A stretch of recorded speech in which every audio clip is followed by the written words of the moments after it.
এবার আকাশ শক্তি বাড়াচ্ছে বাংলাদেশ।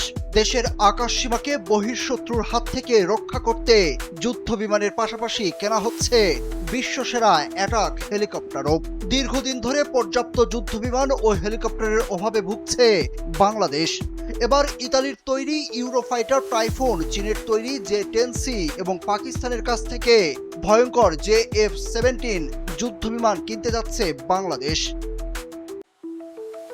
পাশাপাশি তুরস্কের তৈরি বিশ্বসেরা T-129 অ্যাটাক হেলিকপ্টারও ওড়ার অপেক্ষায় বাংলার আকাশে। যুদ্ধবিমান ও হেলিকপ্টার ক্রয়ে গঠিত হচ্ছে একটি কমিটি। এই কমিটি খসড়া চুক্তিপত্র নিরীক্ষণ করতে পারবে। এছাড়া G2G পদ্ধতিতে ইতালি ও তুরস্ক সরকারের অনুমোদিত সংস্থার কাছ থেকে এসব যুদ্ধবিমান কেনার বিষয়টি যাচাই বাছাই করা হবে। বাংলাদেশ ইতালির কাছ থেকে 10টি ইউরোফাইটার টাইফুন কিনতে যাচ্ছে। ইতালির ইউরোফাইটার টাইফুন হলো একটি বহুমুখী ক্ষমতাসম্পন্ন একটি যুদ্ধ বিমান।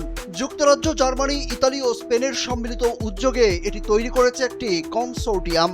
আকাশে শ্রেষ্ঠত্ব অর্জন, শত্রুপক্ষের প্রতিরক্ষা ব্যবস্থায় ভাঙন, স্থল আক্রমণ, বৈদ্যুতিক যুদ্ধ সব ক্ষেত্রে টাইফুন দক্ষতার স্বাক্ষর রেখেছে।